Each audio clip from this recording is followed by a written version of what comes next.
Bismillahirrahmanirrahim. Lanjut lagi ngaji Kifayatul Awam. Nahmaduhu wa nusalli wa nusallim ala Rasulil Karim wa ala alihi wa sahbihi amma ba'd. Rabbi shrah li sadri wa yassir li amri wa hlul 'uqdatam min lisani yafqahu qawli. Hadran Jamil muslimin al-Fatihah. Hadran muslimin. Ya Ramadan wa Ramadan al-Talin amin. Bismillahirrahmanirrahim. As-sifat tsamin al-wajibah lahu ta'ala al-iradah. Sifat ke-8 yang wajib bagi Allah, sifat iradah. Kalau sifat ma'aninya berarti sifat kedua. Selepas kudrah kemudian iradah. Kudrah dan iradah ini ada beberapa kesamaan. Yang pertama sama-sama sifat ma'ani, sifat wujudiyah. Artinya sifatnya memang ada. Andaikan Allah Ta'ala bukakan hijab, kita akan melihatnya. Berbeda dengan sifat yang sebelumnya kita bahas, itu sifat salbiyah, qidam, baqa', mukhalafah, khawatir, qiyam nasi, dan wahdah, di mana ulama mengkategorikan sebagai sifat adamiyah.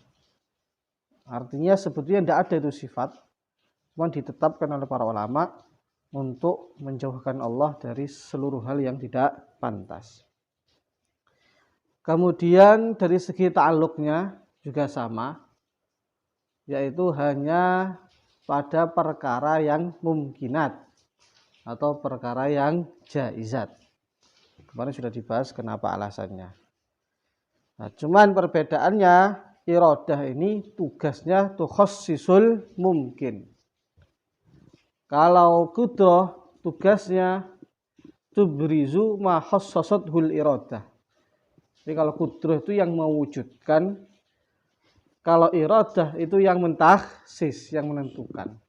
Yang menentukan iradah, kemudian yang merealisasikannya, yang mewujudkannya, yang menampakkannya, itu sifat iradah. Lantas apa yang ditakhsis oleh iradah ini? Para ulama menyimpulkan yang ditakhsis, yang ditentukan oleh sifat iradah ini tidak lepas dari 6 perkara atau istilahnya asid al-mutaqabilat.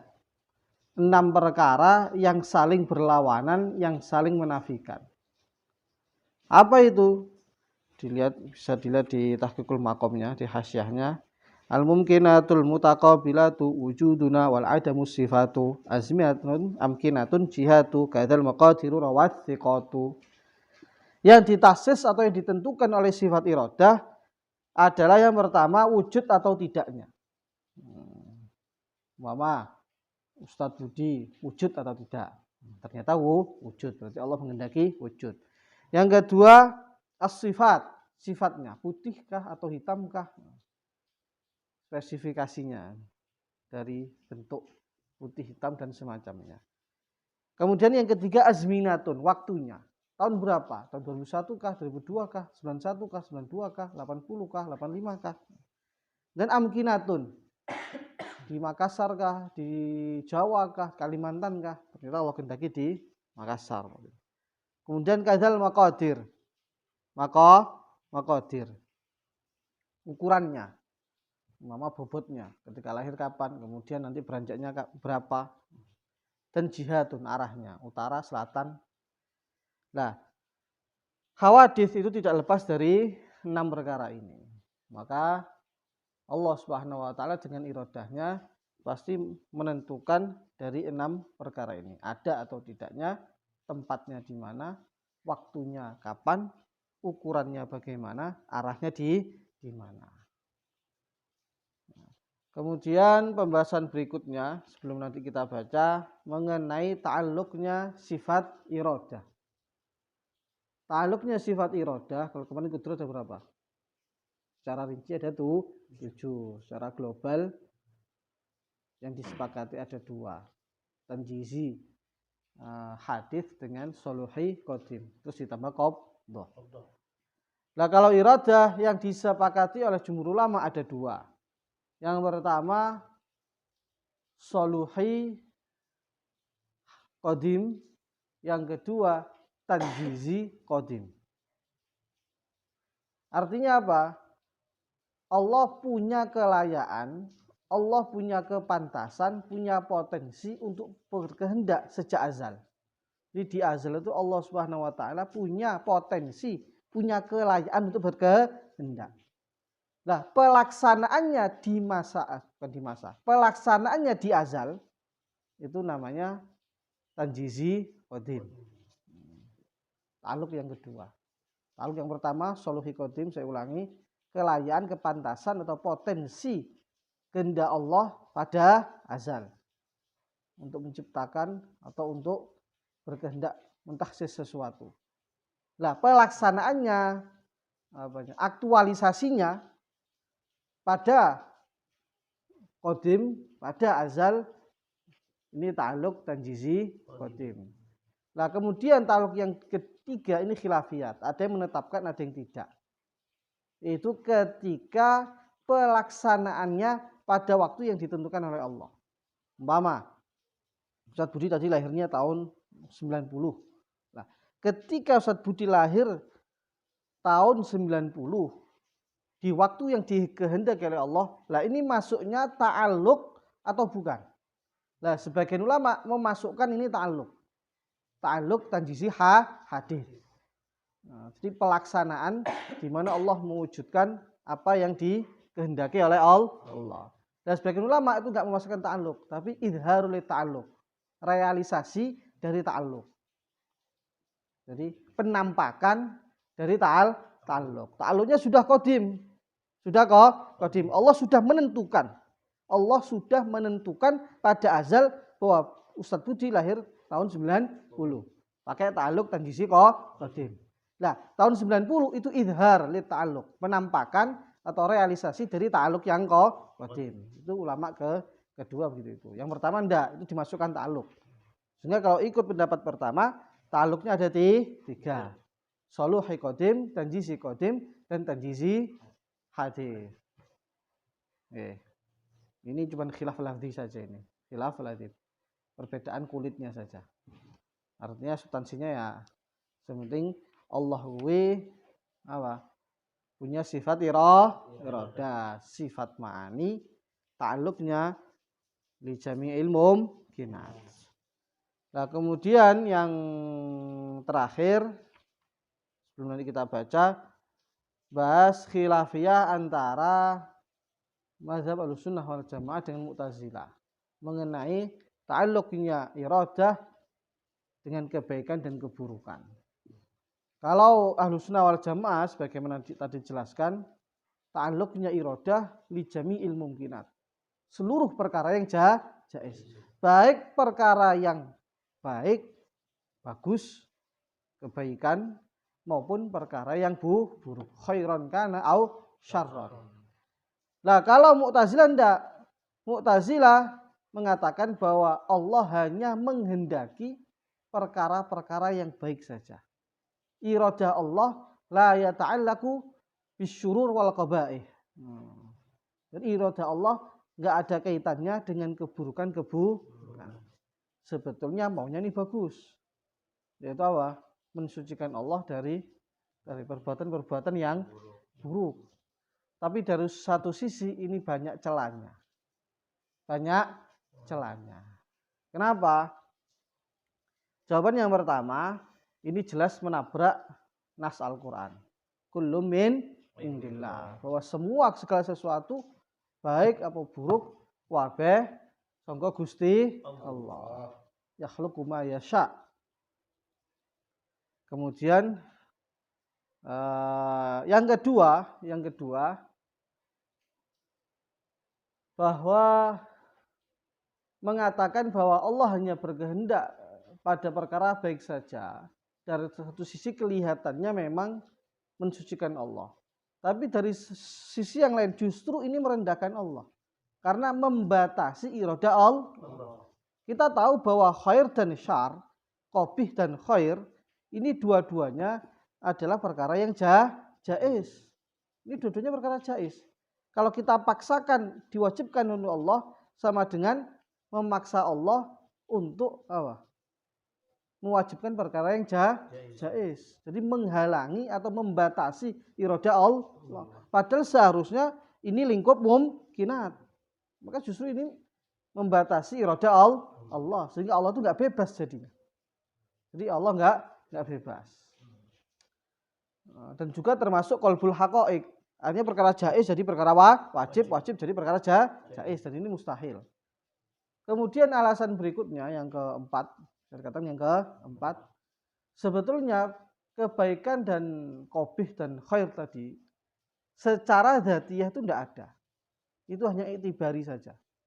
Perkara yang dianggap ada. Kalau Mu'tazilah tidak, kubah dan husn itu ada secara dzati. Padahal kalau kita terenungi, enggak. Itu i'tibari, enggak ada wujudnya. Coba contoh, gampang aja, jujur. Kejujuran itu kan perkara yang bagus. Kejujuran itu perkara yang bagus. Coba kalau kita renungi, kejujuran itu bagusnya dzati atau enggak? Saya katakan, kenapa jujur dikatakan bagus? Jawaban mesti orang ini jawab yang pertama, karena dapat pahala di akhirat. Dapat pahala. Yang kedua, karena watak manusia itu suka dengan perkara-perkara yang jujur. Begitu. Kemudian, atau mungkin alasan-alasan yang lain. Kalau kita renungi, alasan-alasan ini semua, ini kan perkara yang khoriji. Bukan dzatiyah perkataan itu. Mama Ustaz Ridho ini jujur. Itu kan bukan kejujurannya itu. Kita katakan bagus karena perkara lain, yaitu pahala. Atau anggapan orang lain. Anggapan orang lain dan pahala itu kan perkara yang khoriji. Maka sebetulnya tidak ada. Jujur itu bisa saja berarti kalau kita renungi, bisa saja Allah kalau mau berkehendak jadi nggak bagus. Bisa saja. Nanti kan Allah mau, barang siapa yang jujur maka akan diberi dosa. Kalau bohong diberi pahala. Bisa saja berubah nggak? Loh, bisa. Atau Allah merubah wataknya manusia. Justru lebih suka yang bohong-bohong, yang hoax-hoax daripada yang jujur. Itu kan bisa jadi berubah. Berarti artinya keburukan dan kebaikan itu perkara yang i'tibari. Yang wujudnya itu tidak ada. Yang wujudnya tidak ada. Nah, yang menentukan baik dan buruk itu siapa? Syariat. Karena memang dalam hal ini memang agak beda dengan Mu'tazilah. Kalau Mu'tazilah enggak, kebaikan dan keburukan itu berdiri sendiri. Wujudnya itu dzati. Sehingga andai kan enggak ada nabi dan rasul, manusia itu sudah ditaklif hukum. Di Mu'tazilah itu sudah ada hukum halal, haram, makruh, sunnah tanpa ada nabi dan rasul. Makanya di masa fatrah Mu'tazilah itu ada semua. Umpama contohnya wajib itu beriman, itu berbuat baik. Kemudian contoh yang haram ya nyuri. Contoh yang makruh mungkin ngilokne wong. Contoh yang sunnah sedekah dan lain sebagainya. Itu dalam Mu'tazilah sudah ada hukum-hukum itu tanpa perlu ada utusan. Karena kata mereka kebaikan dan keburukan itu bisa ditangkap oleh otak. Sifatnya Nabi dan Rasul hanya menguatkan. Hanya menguatkan. Dan ini repot. Repot secara wakil saja. Kalau kita perhatikan, kadang-kadang kebaikan dan keburukan di satu tempat itu berbeda dengan tempat yang lain. Contohnya umpama apa? Zina, aurat. Coba kalau kita pergi di Amazon, sempakan tok itu sudah bagus. Bahkan di tempat yang lebih parah lagi, kadang apa istilahnya tukar bojo, istri ditukar. Zina itu perkara yang biasa. Karena nggak ada patokan mana yang dianggap bagus, mana yang nggak ada buruk.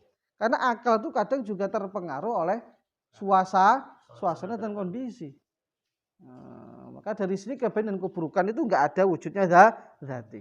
Yang menentukan kebaikan dan keburukan itu Allah, syariat melalui Nabi dan Rasul. Makanya menurut jumhur ulama, selama tidak ada Nabi dan Rasul, istilahnya masa fatrah, maka tidak ada hukum di situ. Wa ma kunna mu'adzibina hatta nab'atsa rasula. Kemudian jawabannya lagi, kalau kita renungi sebetulnya adanya keburukan itu kadang ada hikmahnya. Ada hikmahnya. Karena kita tahu ada kebaikan itu kalau ada keburukan. Bayangkan gini aja mudahnya. Umpama muka orang sak dunya iki padha kabeh, ganteng kabeh. Maka justru malah enggak ada ganteng. Karena nggak ada bandingannya. Paham nggak? Jadi adanya kezoliman itu menunjukkan atau menampakkan adanya keadilan. Andai kan yang dunia keadilan, malah nggak ada keadilan, justru malah nggak ada itu menghilangkan keadilan. Kayak tadi, nek wong raine podo kabeh, putih bersih kabeh, justru malah ganteng nggak ada. Adanya ganteng karena ada yang jelek. Adanya zulm artinya adanya adil. Eneke wong elek akhirnya timbullah wong apik. Adanya penjahat artinya timbullah pahlawan dan seterusnya. Jadi ada hikmahnya. Ada hikmahnya. Jadi Allah memang menciptakan keburukan. Tapi itu ada hikmahnya. Kemudian ada jawaban lagi menurut sebagian ulama, kita harus membedakan antara menciptakan keburukan dan berbuat keburukan. Jadi Allah itu menciptakan keburukan, tapi bukan berarti Allah itu berbuat keburukan. Ini perlu dibedakan. Allah menciptakan bohong. Iya, itu Allah yang menciptakan secara hakikat. Tapi bukan berarti Allah berbuat bohong. Jadi beda ini antara khalaqa dan iktasaba itu beda. Allah menciptakan syurur wal qabaih, tapi bukan berarti Allah berbuat syurur dan qabaih. Dan ini kalau kita renungi betul, memang begitu itu. Memang begitu itu. Ringkasnya, khair dan syar adalah i'tibari dan semuanya masuk ke mumkinat. Maka jangan membatasi iradah Allah. Iradah Allah tentunya juga mencakup khair dan syar. Tetapi perlu diingat, walaupun Allah menciptakan syar, tapi menisbatkan Allah kepada syar atau menisbatkan syar kepada Allah, ini dalam forum selain forum taklim, hukumnya makruh, nggak adab. Hukumnya nggak adab. Jadi jangan mentang-mentang Allah menciptakan keburukan, Allah yang menciptakan maling, Allah yang menciptakan virus, Allah yang menciptakan penyakit, Allah yang menciptakan cacat, nggak adab. Nggak adab. Dan Nabi Ibrahim itu ketika mensifati Allah dengan hal-hal yang bagus, dinisbatkan pada Allah. Walladzi khalaqani fahuwa yahdin, walladzi huwa yut'imuni wa yaskin, wa idza maridtu fahuwa yashfin. Ketika khalaqani, baliknya ke Allah. Dialah yang menciptakanku, wa yahdin, dan ngasih hidayah. Dinisbatkan ke Allah. Walladzi huwa yut'imuni wa yaskin. Allah ngasih makan aku dan ngasih minum. Tapi ketika sakit, wa idza maridtu, ketika aku sakit, wa huwa yashfin. Jadi bukan wa idza amradoni, enggak begitu. Mestinya kan susunannya setelah walladzi huwa yut'imuni, walladzi huwa yumriduni atau amradoni. Dialah yang mensakitkan aku. Enggak. Ada Nabi Ibrahim dan ini salah satu sir Al-Qur'an. Wa idza maridtu, ketika aku sakit, wa huwa yashfin, dialah yang menyembuhkan. Artinya bahasa hakikat dengan bahasa adab ini berbeda. Hakikatnya Allah yang menciptakan keburukan, tetapi penisbatan keburukan kepada Allah dalam forum umum, forum biasa, ini nggak boleh, nggak adab. Kalau dulu Romonya almarhum itu, beliau biasa mencontohkan itu, umpama presiden punya koleksi lengkap, itu ada macan, ada harimau, ada singa, ada lumba-lumba. Terus ada juga sebetulnya punya juga kecoa, ada tikus yang semuanya. Tentu saja yang kita tampakkan yang bagus-bagus. Presiden pemilik singa, presiden koleksi mama harimau, presiden pemilik yang indah-indah, nggak mungkin presiden koleksi tikus, presiden koleksi kecoa, cebong. Nah, jadi yang untuk yang orang-orang mulia dinisbatkan yang bagus, bukan hakikatnya tentunya di kebunnya juga banyak tikus dan kecoanya. Tapi yang disandarkan yang bagus itu contoh yang biasa kita dengar begitu itu. Bismillahirrahmanirrahim. Sekarang baca ibaratnya. Ini ada satu pembahasan lagi tapi nanti aja. Yaitu perbedaan adalah iradah, ridho sama amr. Kalau dalam mazhab Ahlussunnah wal Jamaah antara iradah, ridho dan amr itu berbeda. Jadi kadang-kadang Allah itu menghendaki sesuatu, juga memerintahkan, juga meridhoi. Kayak imannya orang yang ketahui imannya Abu Bakar. Jadi Allah menghendaki, ya memerintahkan, ya meridhoi. Kadang-kadang Allah itu tidak menghendaki, juga tidak meridhoi, juga tidak memerintahkan. Yaitu kufurnya orang yang iman. Kufurnya Sayyidina Abu Bakar umpama. Tidak dikehendaki Allah, juga tidak diperintahkan dan tidak diridhoi. Ada macam ketiga. Allah menghendaki, tapi tidak memerintahkan dan tidak meridhoi. Contohnya kufure wong sing diketahui kufure. Abu Jahal. Kufure Abu Jahal Abu Lahab. Allah kehendaki, tapi Allah tidak meridhoi dan tidak memerintahkan. Ada yang keempat. Allah tidak kehendaki ya. Allah tidak kehendaki, tapi Allah perintahkan dan Allah ridhoi. Berarti apa? Imannya orang yang diketahui kufurnya. Imannya Abu Jahal. Nah, tidak dikehendaki, tapi diperintahkan dan diridhoi. Ini berbeda antara iradah, ridha dan amr. Bismillahirrahmanirrahim. Wahia iradah sifatun sifatu khasisu yang mengkhususan mentahsis al mungkin perkara yang mungkin bi ba'dhi ma yajuzu alaihi dengan sebagian perkara yang jaiz bagi dia. Wa zaitun masalan yajuzu alaihi tul wal qisaru. Boleh panjang atau pendek. Fal iradah khassasathu bituli masalan, maka iradah mentahsis Zaid dengan panjang misalnya, kan bisa panjang bisa pendek, kemudian ternyata panjang tinggi. Wa amal qudrah fa yatu berizutul minal adam minal wujud.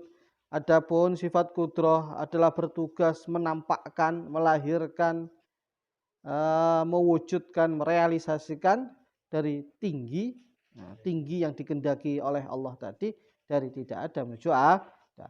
Fal iradah tukhassis wal qudrah tubris. Iradah itu bertugas untuk menentukan, sedangkan kudrah menampakkan.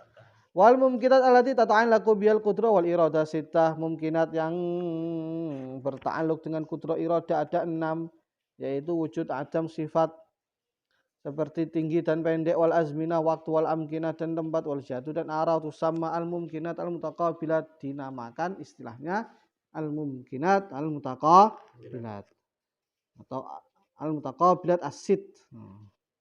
Wal wujud yuqabilul adam, wujud berlawanan dengan adam, watul yuqabilul qasr atau qisar.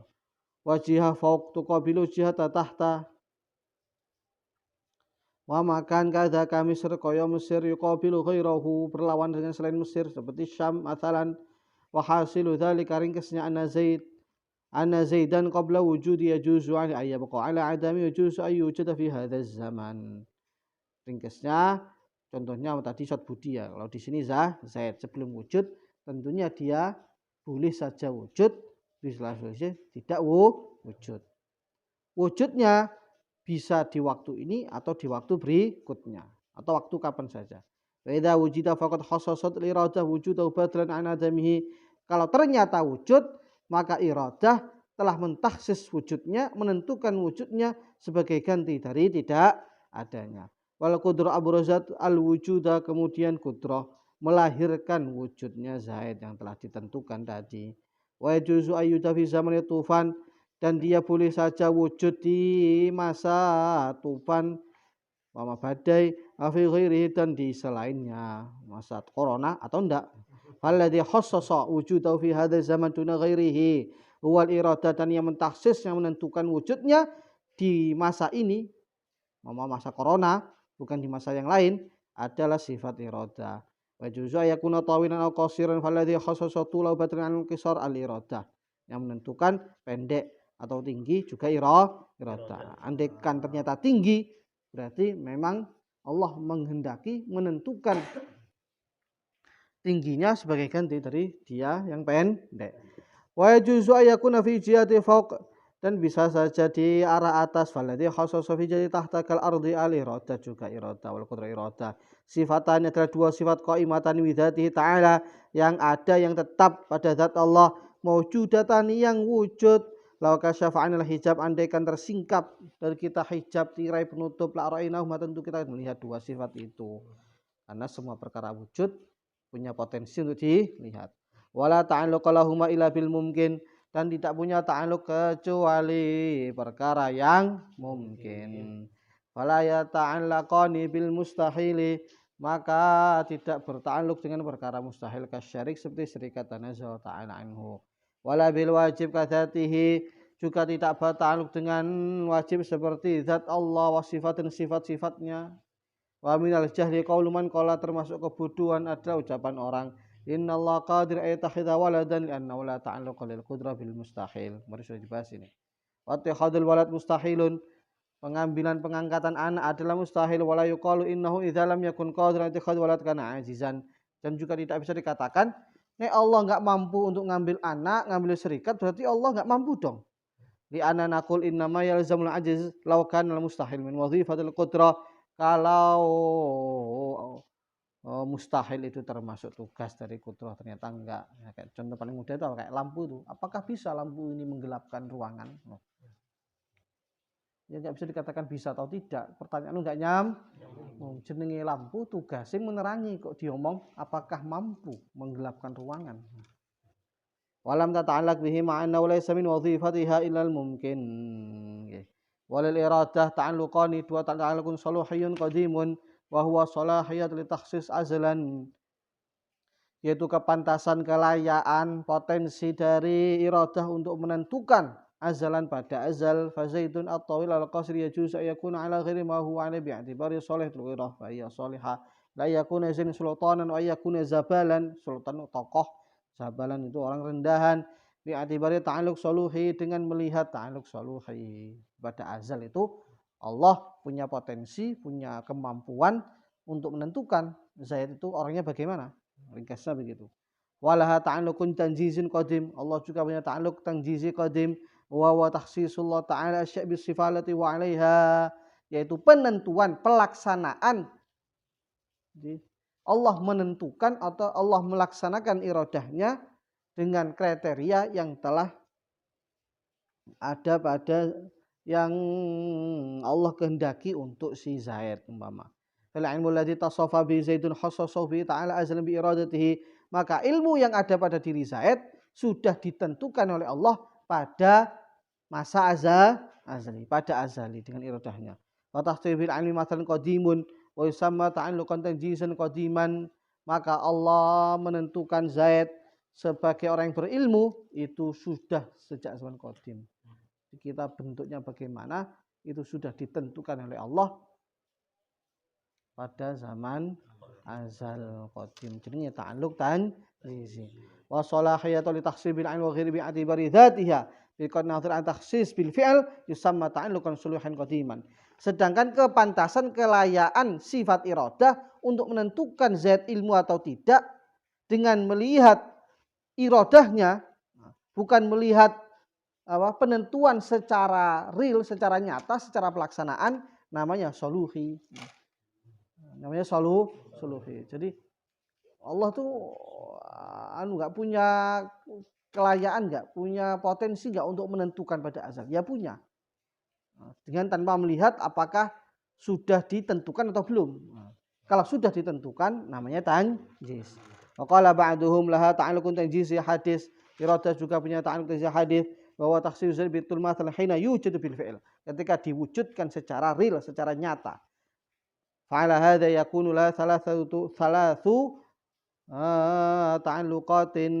Menurut qaul ini berarti punya 3 ta'alluq, lakinna tahqiqa, tapi pendapat yang tahqiq anna hadza tsalits laisa ta'alluqan bal huwa izharul lit ta'alluq tanjizil qadim, hanyalah realisasi atau penampakan dari ta'alluq tanjiz yang qadim. Itu yang tahqiq. Berarti yang tahqiq itu ada 2 saja. Wa ta'alluqul qudrah irada amun li kulli mumkin. Umum, mencakup seluruh perkara yang mumkin. Hatta innal khatarat allati yakhtaru ala qalbi syakhs, sampai apa yang terdetak, yang terlintas di hati seseorang itu mukhassasah bi iradatillah ta'ala, juga ditentukan oleh Allah. Wa mukhluqah bi qudratihi, dan juga diciptakan dengan kudrahnya. Kama dzakara Syekh Al-Malawi fi ba'di kutubihi. Wa alam anna nisbat takhsis lil irada wal ibras wal ijal qudrah majazun, menisbatkan takhsis iradah. Tadi kan iradah yang mentakhsis, qudrah yang menampakkan, yang mewujudkan semuanya adalah majas. Ini bukan kudrah, bukan iradah. Hakikatnya ya al-annal mukhassis haqiqatan huwa Allah Ta'ala bi iradatin dan iradanya. Wal mubris wal mujud haqiqah wal bi qudratihi. Wa qala al-amma al-qudrah taf'alu bi fulanin kaza in arada al-qailan fi'lan lil qudrah haqiqah aw laha walidzat kufrun wal ya'dzu billah. Wal fi'li dzatihi ta'ala bi qudratihi. Maka ucapan orang awam mama iki kuwasane Gusti Allah. Kuwasa kan ngene Gusti ngono. Iki mono kuwasa. Kuwasa Gusti Allah. Iki mono iradah. Mono iradah. Ini yang dimaksud majas, dimaksud hakikat iradah tanpa Allah, kudrah tanpa Allah ya jelas niku kufur. Kufur. Ini maksudnya ya Gusti Allah dengan iradahnya dan kudrahnya. Nih. Lagi perlu dibahas nih. Nah, cukup nih. Ya, jadi kalau ada yang tanya umpama mengapa kok Tuhan menciptakan virus? Kalau ada Tuhan, kenapa kok ada kejahatan? Kok ada bencana? Ada musibah? Nah, jawabannya tadi ya balik ke penjelasan awal tadi. Nah, semuanya itu bebas dilakukan oleh Allah. Allah nggak bisa dikatakan zalim. Berarti Allah enggak. Allah tidak zalim. Allah menciptakan kezaliman tapi Allah tidak berbuat zalim. Karena semua adalah milik Allah. Yang kedua tadi, semua pasti ada hikmahnya. Sakit aja loh. Kenapa Allah ciptakan sakit loh? Nek kowe gak dicapna sakit, kowe gak iso ngerasakno sehat. Ketika ada sakit, akhirnya iso ngerasakne sehat. Itu sudah. Umpama gak ada kemiskinan. Kenapa Allah ciptakan kemiskinan? Nek genek kemiskinan wong sugih kabeh, justru itu malah nggak kondusif kehidupan itu. Kate mangan genek sego. Lah gak sing gelem masak, kabeh menjadi bos. Lah kok gak nek masak juga, genek sego bahkan. Genek beras sudah sing gelem nani, menjadi bos kabeh. Jadi adanya yang dikatakan buruk tadi, sakit telah kemiskinan, semua ada hikmahnya. Artinya kehidupan ini bisa berjalan secara normal. Itu kalau kita mau renungi. Subhanallah hamdihi.